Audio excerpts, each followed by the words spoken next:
예, 주불리안 부특강 시간입니다. 민주당의 김병주 최고위원님 나오셨습니다. 어서 오십시오. 네, 안녕하세요.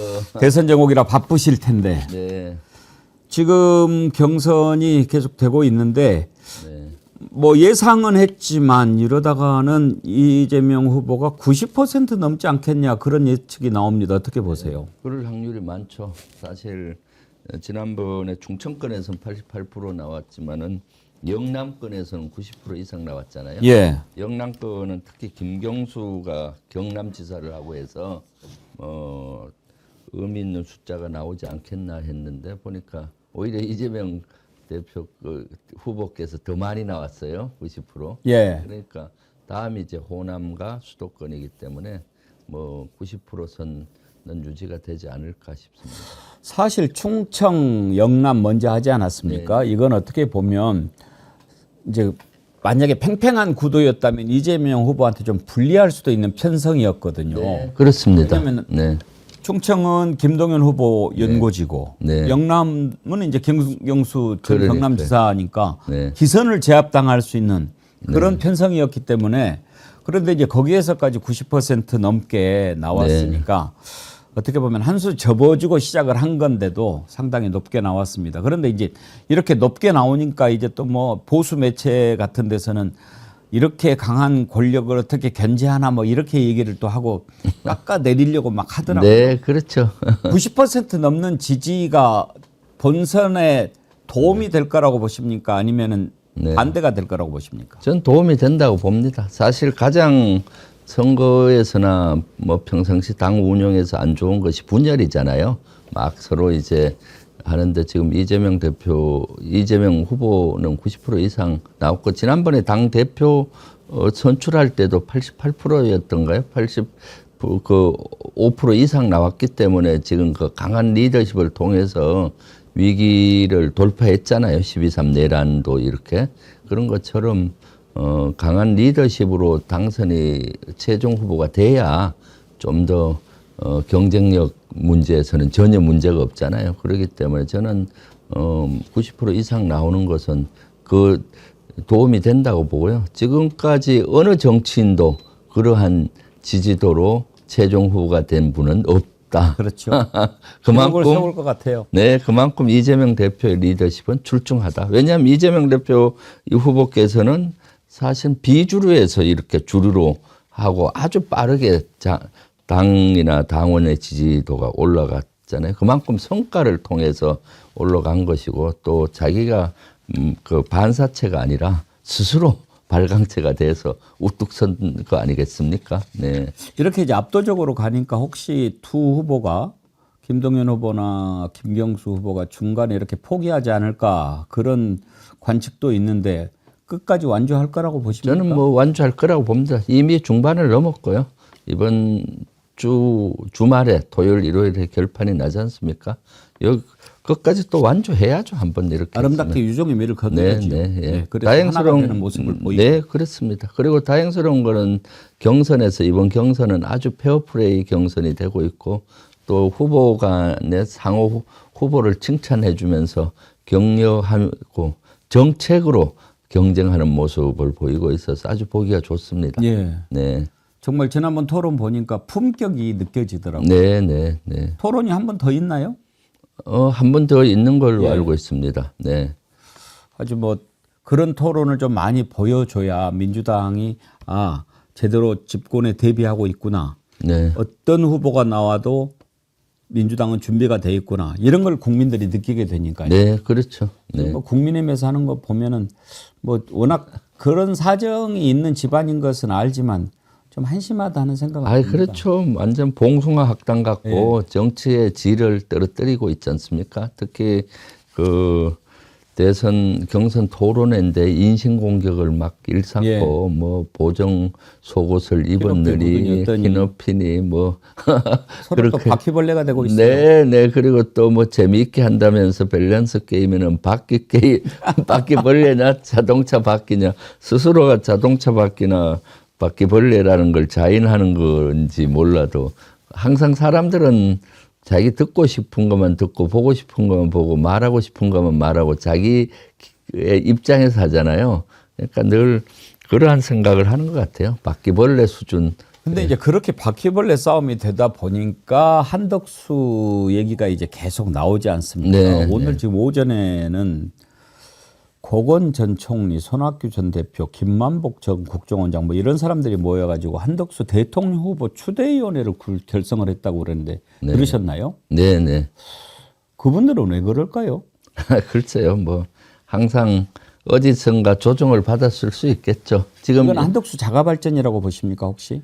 자가 발전뿐만 아니라 저는 윤석열 측에서 사실은 이것이 자기들의 영향력을 계속 확대해야 되잖아요. 한덕수하고 윤석열은 저는 내란의 공범이라고 보고 있고 한 몸이라고 보고 있습니다. 그렇기 때문에 한덕수가 됐을 때 사실은 본인이 나중에 또 영향력을 행사할 뿐만 아니라 또 만약 되게 된다면은 그 해결할 수 있는 방법은 뭐겠습니까? 사면 복권 아니겠습니까? 그러니까 그래서 그쪽을 미는 큰 거대한 어떤 시나리오를 가지고 끊임없이 자가 발전을 하고 있다고 봅니다. 처음에는 어떻게 했습니까? 김문수를 막 밀었잖아요. 그쪽 극우 세력들하고 또 윤석열 측에서 민 걸로 보이는데 거기에 뭐 나중엔 나경원이 합류하고 뭐 등등 이래 하다 안 될 것 같으니까 이제 한덕수로 또 미는 것 같고 거기에 이제 은퇴했다고 보나요? 그 연세 드신 노 정치인들이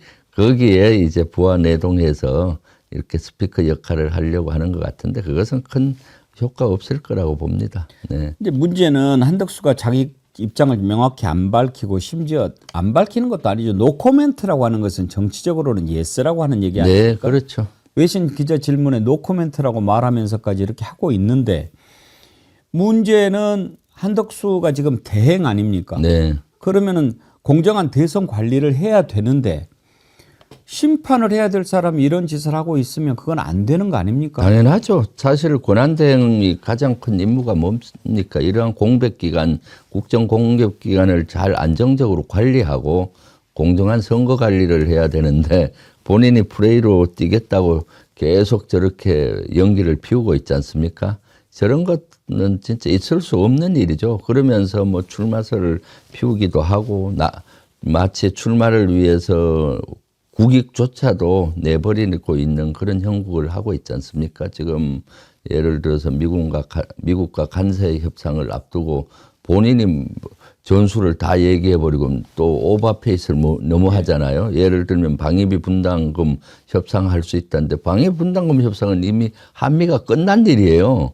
그런데 그걸 왜 본인이 이렇게 얘기하고 그러니까 우려가 많이 되고 있는 지점이죠. 네. 탄핵에 대한 입장은 지금 어떻습니까? 민주당에서. 탄핵은 해야 된다는 입장은 변함이 없고요. 시점의 문제라고 봅니다. 사실 한덕수는 본인을 탄핵시켜 주기를 원할 겁니다. 오늘이라도. 그럼 탄핵하려면 이틀이 걸리잖아요. 네. 하루 전날 보고하고 국회 그 다음날 본회의를 해서 해야 되는데 그러면은 탄핵 직전에 본인이 사퇴하면 되거든요. 그러면은 피해자 코스프레이를 하면서 이제 대선에 출마할 수 있는 이제는 무소속이겠죠. 하고 나중에 빅텐트 개념으로 국민의힘하고 합할 수가 있는 그런 그림이기 때문에 그런 것들이 사실 우리 당에서는 고민입니다. 한덕수가 원하는 대로 탄핵을 해줘야 되느냐. 그래서 그런 시점을 저울질을 하고 있죠. 네. 어떻게 보면 딜레마예요. 네. 지금까지 해왔던 탄핵은 조금 이제 논란이 좀 있는 탄핵이었지만 지금 한덕수 최상목 탄핵은 딱 떨어지는 탄핵 요건 아닙니까? 네, 그렇게 그렇죠. 노골적으로 헌법 위반을 계속 네. 했는데. 네. 참. 그러니까 한덕수하고 경제부총리 최상목 같은 경우는 탄핵을 당연히 해야 되는 거죠. 지금도 뭐 한덕수는 현행범이라고 할 수가 있죠. 헌법을 위반하는 이런 일을 많이 해왔고 하고 있지 않습니까? 그러니까 그런 걸로 봐서는 당장 탄핵이 가능한데 실제 지금 여러 가지 거기에 그쪽 전략이 우리가 자칫 잘못한 페이스에 말려들 수가 있어서 그런 것들을 좀 고심하고 있죠. 그러니까 사실은 5월 3일이 마지막 사퇴 대통령에 출마하려면 5월 3일이 마지막 시점이거든요. 예.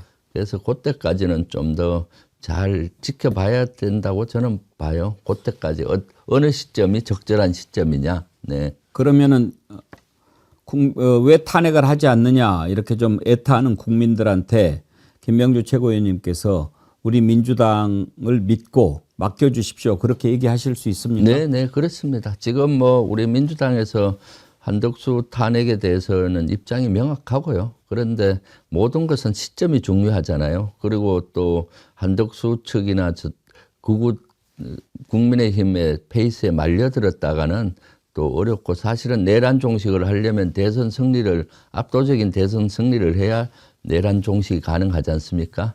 그래서 대선 승리를 위해서 그런 시점이 어느 시점에 해야 되느냐, 그런 것들을 매일매일 사실 워게임을 하고 있습니다.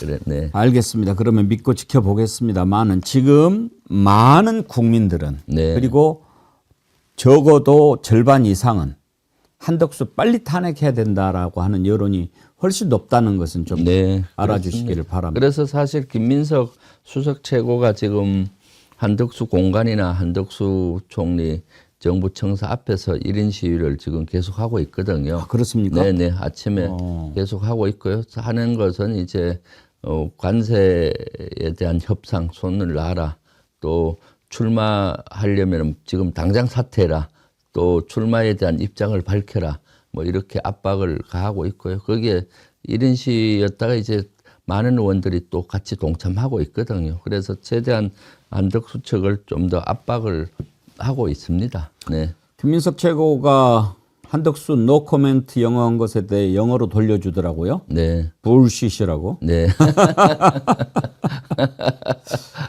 이제 대선이 42일 앞으로 다가왔습니다. 사실 이게 좀 너무 짧은 게 네. 정상적인 대선이라고 그러면은 인수위 구성해서 정책 과제 점검하고 대통령 취임까지 한 2달 주어지지 않습니까? 그렇죠.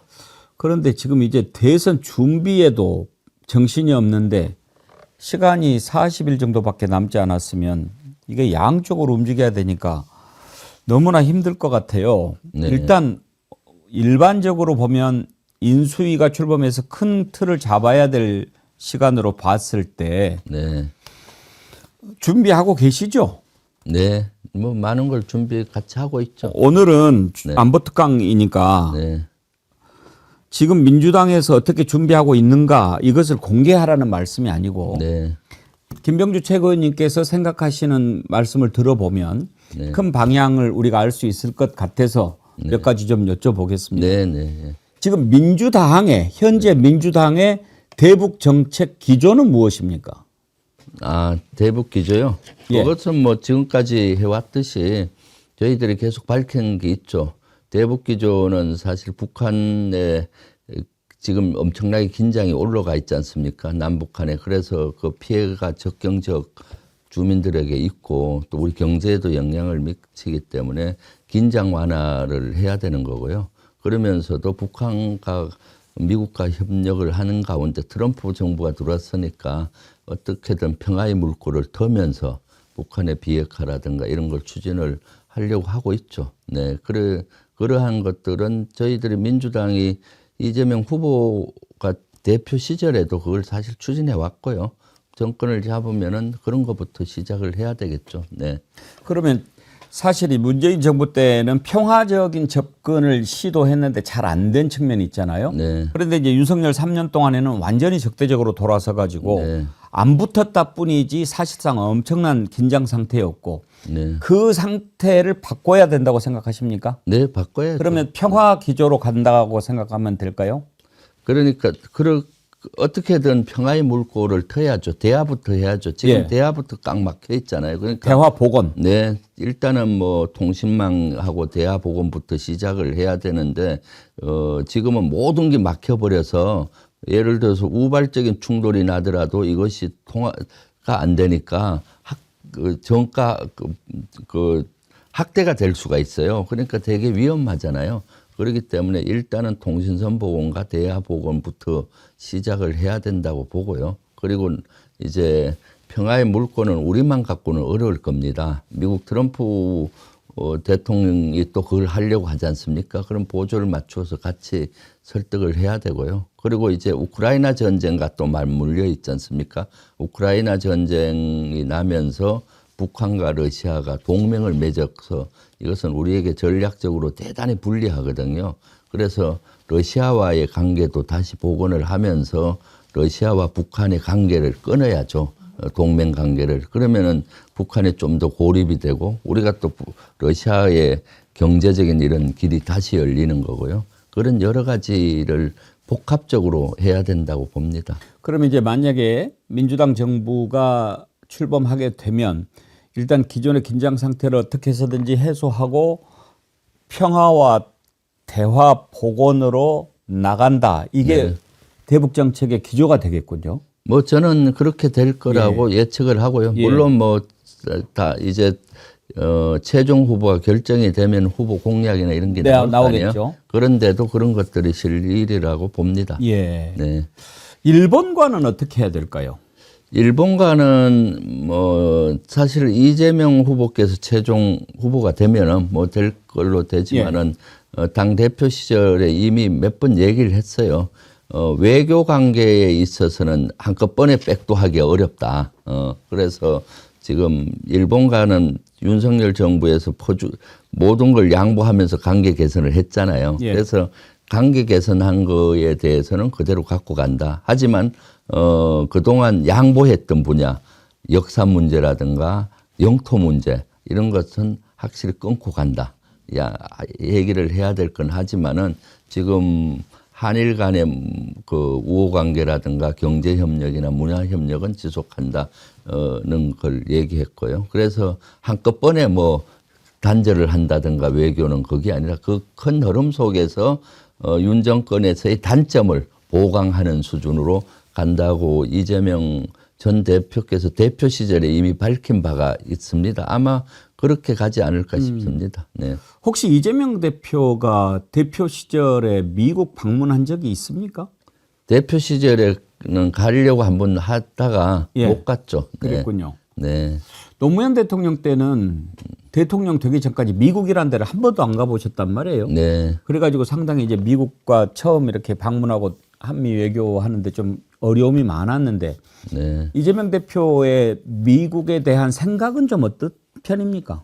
뭐 한미 동맹은에 대해서는 중시 여기고 있습니다. 지금 전통적으로 사실 우리 진보 정부에서도 한미 동맹은 중시 여겼잖아요. 한미 동맹을 기초로 주변 국가 잘 지내는 전략을 해왔고요.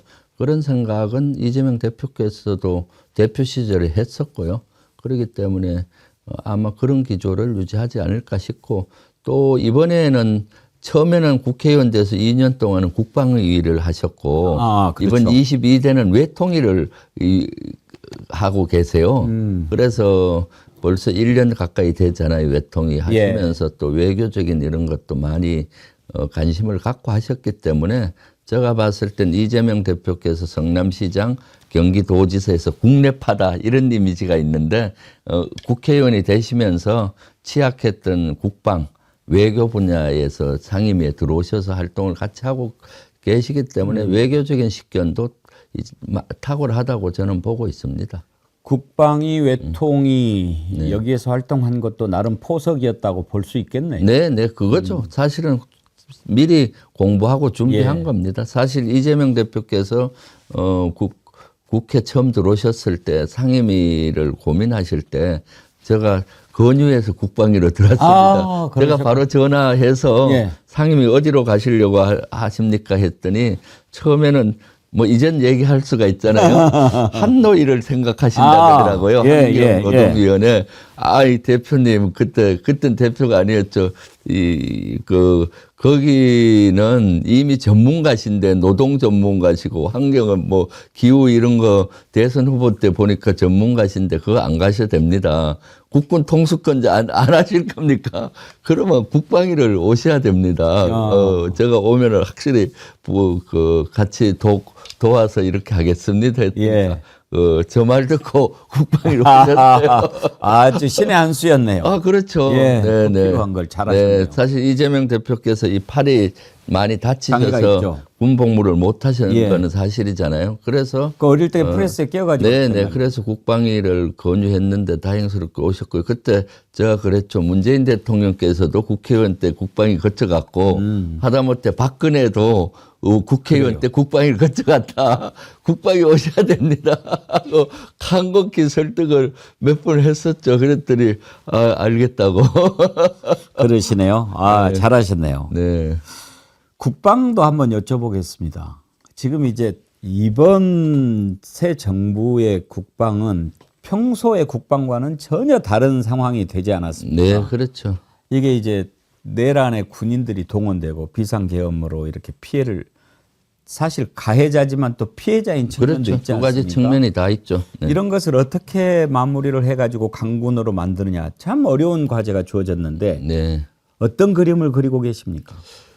거기에 대해서는 이재명 후보하고 전 대표 시절에 많이 얘기를 나눴습니다. 먼저 이번에 시대 정신은 내란 종식과 민주주의 헌정 질서를 복원하는 거잖아요. 군은 가해자이면서 피해자이기 때문에 이 내란 종식이 군부터 완전히 돼야 되거든요. 그 예전에 하나의 척결하듯이 아직도 군 내는 내란에 대한 잔존 세력들이 있고 그런데 아직 진상조사가 제대로 안 돼 있습니다. 그래서 먼저 진상조사를 해서 내란의 잔존 세력들은 척결을 해야 되는 거고 과감히 그래서 다시는 이런 내란의 뿌리 내리지 않게 하면서 지금 군이 국민의 신뢰를 잃었지 않습니까? 그러다 보니까 억울하게 우리 신성한 국방의 의무를 하는 장병들이 지금 그 자부심 하나로 이렇게 근무하는데 자부심도 바닥에 떨어졌고 그래서 그런 신뢰 회복이 중요하다고 생각. 그래서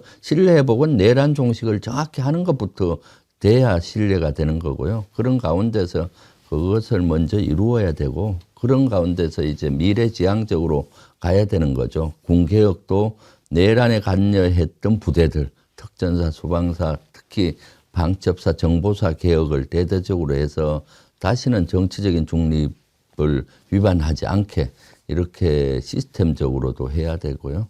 그리고 이제 미래가 지금 계속 도전을 받잖아요. 지금 AI 시대이기 때문에 AI를 장착한 무기 체계로 예. 가야 되고 그다음 병력 절감 인구 절벽에 의해서 병력도 점점 줄어들기 때문에 그것은 무인 체계를 무인 무기 체계죠. 뭐를 예를 들어 무인 전투기, 무인 수상정, 무인 전차 이런 것들을 빨리 무인화해서 그럼 유무인 복합이 됩니다. 네. 그런 체계로 가게 되면 될 수가 있고요. 그리고 미래로 또 나아가기 위해서는 우주를 선점하는 나라가 강국이 됩니다. 그래서 우주사령부라든가 우주에 대한 그것을 선점할 수 있게 군에서 그런 우주사령부나 또는 우주에 대한 여러 가지 이런 걸 하고요. 군이 또 장점 중에 하나가 우주 발사체 중에 고체 발사체가 거의 완성 단계에 있습니다. 그러니까 그것을 빨리 완성을 하게 되면은 인공위성을 우리가 쏟는 고체로 쏠 수 있는 우주 발사체 강국으로까지 돼요. 그러면 이제 산업으로도 연결이 될 수가 있고요. 또 방산, K방산이 지금 아주 각광을 받고 있지 않습니까? 그래서 군에서도 K방산을 적극 지원을 해서 하면서 특히 제일 중요한 것은 우리 장병들의 복지가 지금 한 3만 불 국가 수준인데도 불구하고 한 1만 불 수준 국가밖에 안 돼요. 이런 것들을 좀 획기적으로 향상시켜서 군에 갔을 때 실제 그런 삶의 질이 향상되면서 보람 있게 군 생활을 할 수 있는 이런 군을 만들어야 되지 않겠습니까? 네. 지금 제가 질문을 드리고 한참을 듣고 있었거든요. 네. 우리 김병주 최고위원님께서 그야말로 막힘없이 술술술술술술 이렇게 이야기하는 거 보면서 네. 준비가 다 돼 있으시구나 그런 생각이 들었습니다. 평소 늘 이재명 전 대표님 국방위 계실 때도 수시로 이런 얘기를 많이 했었고요. 최고위원 하면서도 예. 많이 또 얘기를 나눴습니다. 아주 딱 이렇게 준비가 돼 있다 하는 생각이 드니까 마음이 든든한데 그런데 말이죠. 네. 요즘에 공군 왜 그렇습니까? 지금 있을 수 없는 사고가 계속해서 일어납니다. 그러니까요. 아니 오폭을 해가지고 민가에 피해를 입히질 않나. 아니 세상에 훈련하다가 뭐 연료통하고 실탄통을 이렇게 떨어뜨리고 이런 일은 있을 수 없는 거 아닙니까? 그러니까요. 왜 이런 일이 일어납니까? 지휘관 경험을 해보셨는데 이런 큰 사고는 한 번도 아니고 연이어서 일어날 때는 뭔가 어디가 고장이 난 거 아닙니까? 지금 뭐 군이 전반적으로 고장이 났기 때문에 그렇죠. 특히 공군이 그렇지 않습니까? 네네. 군이 그 사실 비상계엄 이후에 많이 위축되고 사실 위축되고 막 하다 보면은 실수를 또 많이 합니다. 아. 신바람 나고 막 정상적인 게 아닌데 사람이 긴장하고 위축되고 하다 보면 점점 실수를 안 하려고 하다가 더 큰 실수를 많이 하는 거거든요. 그래서 지금 그것뿐만 아니라 군에서 아주 사소한 사고들이 많이 나고 있어요. 지금 뭐 제대로 그런 분위기 속에서라고 봅니다. 그래서 빨리 우리 새로운 정부, 민주정부가 만들어져서 군이 빨리 안정을 취해야 되거든요. 지금 아마 안정되지 않은 상태에서 하다 보니까 교육도 불안정하고 또 여러 가지 훈련도 그렇고 그런 사항들이 계속 연이어서 나고 있죠. 네. 공군 참모총장이 적어도 이 정도면은 지난번에도 사실은 물러났어야 된다고 생각하는데 책임지고 물러나야 되는 거 아닙니까? 그렇죠. 지난번 이미 그 오폭 사고가 났을 때 물려놨어야죠. 대형 본인이 책임진다고 얘기했고 본인은 책임지지 않고 거기 대대장하고 이하 지휘관들만 책임을 물었던데 그것은 왜 하는 게 꼭 다 윤석열 같은지 모르겠어요. 네, 그렇죠. 네. 윤석열 정부 밑에서 있는 사람들은 다 그 모양입니까? 그러니까요. 저는 사실 공군이나 해군의 각 총장들한테도 12.3 내란 이후에 그 한번 요구를 했었어요. 지금 공군과 해군은 그래도 내란에 좀 자유로워요. 그 투입이 안 됐으니까. 그렇죠. 그럼에도 불구하고 이것은 지 책임들이 있다. 그리고 그때 12.3 비상계엄이 2차, 3차 하지 않을까 우려가 될 때도 제가 한번 요구를 했었거든요. 지금 국민들은 제2차, 제3차 비상계엄을 한다고 우려를 많이 한다. 각군 총장들이 나와서 기자회견 해라. 이것은 잘못됐다.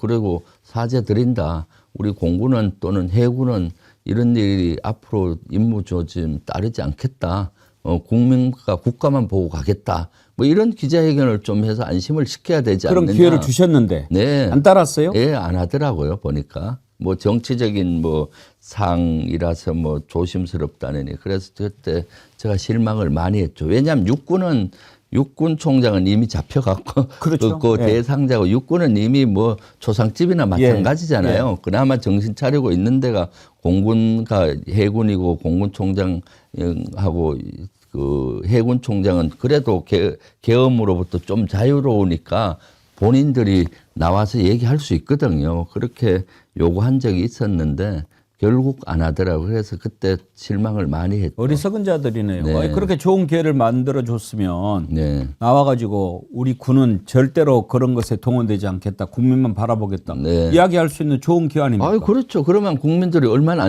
안심하겠습니까? 뭐 육군 총장은 계엄의 그 핵심 계엄 사령가니까 그런 걸 얘기한다 해도 안심이 안 가는데 관련 없는 포스타 4성급 장군들이 나와서 그렇게 얘기했을 때 군이 빨리 신뢰를 회복하는 건데. 나갔는데. 네, 그래서 참 안타깝죠. 네.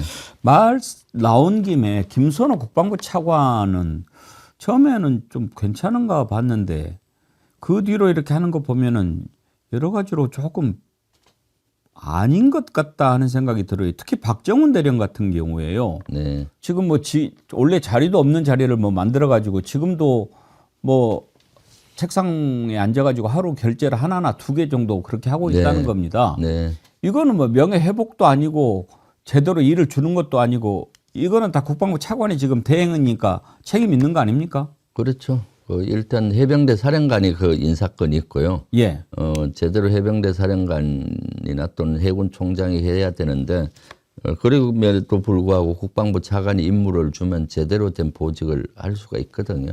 예를 들면은 박정훈 대령은 군사 경찰 직능이니까 군 수사단장을 그대로 복원을 시켜야 되는데 통상 보병들이 가는 그 인사 분야에 가 있거든요. 그러니까 적재적소 원칙에도 안 맞고 하는데 그런 것은 잘못됐죠.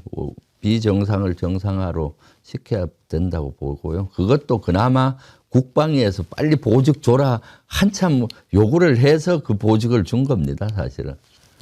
그러니까요. 근데 그걸 준 것도 아니고 안 준 것도 아니고 그렇게 하고 있으면은 정의가 바로 서겠습니까? 네, 네.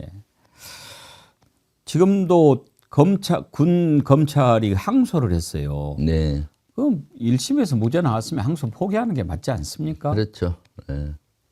아마 그 당시는 윤석열이 아직 파면이 되기 전이라서 그랬을 건데 이제 아마 좀 군도 바뀌리라고 봅니다. 네. 정말 그런 거 보면은 아직도 멀었다 그런 생각이 듭니다. 끝으로 이제 지금 전반적인 그 준비 가운데 민주당이 정권을 만약에 잡게 되면 어떤 것이 지금 뭐 워낙 다뤄야 될 때가 많으니까요. 네. 무너진 데도 많고 그럼요. 개혁해야 될 것도 많고. 네. 근데 김병주 최고위원님은 뭐가 제일 중요하다고 생각하십니까? 지금 내란 종식이 일단 제일 예. 중요하고요. 그다음 이제 민생 회복이 제일 중요하다고 봅니다. 지금 경제적으로나 너무 어렵기 때문에 빨리 그것을 어떻게 회복할 것이냐가 일단 제일 큰 과제고요. 예. 그다음에 이제 각 분야별로 무너진 데가 한두 개입니까? 그런 데를 같이 신경 써야 된다고 봅니다. 그래서 저는 이번에 추경도 12조 정도밖에 안 되는데 지금 우리는 한 50조 이상 수십조를 투입을 해서 민생을 살리자고 했는데 아마 신정부가 들어서 우리가 정권을 잡으면은 빨리 추경부터 편성을 해서 민생 회복을 위한 추경 편성 그리고 내란 극복을 위한 추경 편성을 해서 그 살리는 일부터 해야 된다고 봅니다. 예. 지난번에 산불 현장에 다녀오셨지 않습니까? 네, 네, 네. 그것 때문에 이제 처음으로 우리 정치 1번지 결석도 하셨는데 네. 다녀오셔가지고 그래도 빨리 특별법을 네. 발의를 하셨던데 피해 회복을 어떻게 하면 빨리 할 수 있는가 이 내용입니까? 네, 그렇습니다. 어떻게 돼 있습니까? 거기는 사실은 이번에 특별법을 빨리 우리가 마련했고요. 예. 초대형 산불 피해 지원하고 보상위원회를 국무총리 산하에 빨리 만들어서 지원하고 피해자 보상 여부와 금액도 30일 내에 신속히 결정하고 특히 지원하는 단가가 지금은 규정이 아주 턱없이 부족합니다. 예. 기반세 소실돼도 한 3천만 원 정도 하니까 한 20% 피해액의 지원도 채 안 되거든. 네. 그래서 실질적으로 국고 부담률을 한 70% 올리는 것도 있고요. 아예 그 대상도 안 되는 것도 있어요. 그 지원 범위를 좀 할 수 있는 법적 근거를 만들어 줬는데 중소기업들이 피해가 많은데 일전 받을 수가 없더라고요. 예. 중소기업은. 그래서 그런 중소기업들도 지원 대상에 포함되고 또 이번에 전통사찰 고온사라든가 이런 데 피해가 컸잖아요. 네. 그런데도 법적 근거가 없어요. 일반 집하고 똑같이 이래 돼 있거든요. 국보들이 막 타고 했는데. 그건 다른 네, 문제인데. 네. 그래서 그런 것도 법적으로 지원을 할 수 있는 법적 근거를 만들었습니다. 그래서 우리 당에서 했고 요것을 최대한 빨리 이제 본회의에 통과를 해야 보상이 되지 않습니까? 그래서 추경심의가 아마 4월 말이나 5월 초쯤 본회의가 열리리라 봅니다. 그때 이제 통과시킬 목표로 하고 있고요. 요것은 우리 당의 당론 법안으로 해서 예. 하려고 하고 있고 오늘 또 제가 국민의힘 이 지역 안동 예천 지역 그 국회의원 김영동 의원도 만났어요. 그래서 협조 요청도 했습니다. 지금 우리 당에서 만들었다. 지금 TK 국회의원들 뭐 하냐. 그러니까 이거는 아마 너들도 반대 못할 정도로 잘했으니까 빨리 통과되게 협조를 그쪽에 분위기를 만들어야 하니까 오히려 고맙다고. 예, 예. 네, 네. 그러면서 제가 그랬죠. 이거 당장 해야 될 경북지사는 콩밭에 마음이 가 있어서 대선에 나가 있고 TK 국회의원들은 뭐 엉뚱한 데 가 있고 그래서 그랬더니 일부는 동의하더라고요. 그래서 오히려 고맙다고 저한테 만들어줘서. 네. 그래요. 하여튼 빨리 좀 특별법안 통과가 돼가지고 네. 지금 그분들이 너무 힘들지 않습니까? 아, 그렇습니다. 빨리 혜택을 좀 볼 수 있도록. 네. 하여튼 오늘 요즘에 이렇게 보면은 김병주 최고위원님도 그렇고 민주당도 그렇고 할 일이 너무 많아요. 아, 그렇습니다. 윤 정권이 너무나 이렇게 후퇴시켜 놓고 망가뜨린 분야가 많고 국민의힘은 여당일 때도 여당 역할을 못하고 그러니까요. 지금처럼 내란에 이렇게 대통령이 파면됐는데도 제대로 못하고 있으니까 우리라도 열심히 해서 누가 아니랍니까? 국민을 지켜야 되지 않겠습니까? 예. 네. 알겠습니다. 오늘 주불리 안보 특강 여기까지 하지요. 말씀 감사합니다. 네, 감사합니다. 네. 민주당의 김병주 최고위원님 모시고 현재 전국 그리고 이제 얼마 남지 않은 대선 집권하게 되면 안보 분야는 어떻게 해야 될 것인가 이런 말씀 들어봤는데 그래도 이렇게 다 준비가 돼 있으신 것 같아서 마음이 상당히 든든했습니다. 김병주 최고위원님 여러분 많이 후원해 주세요.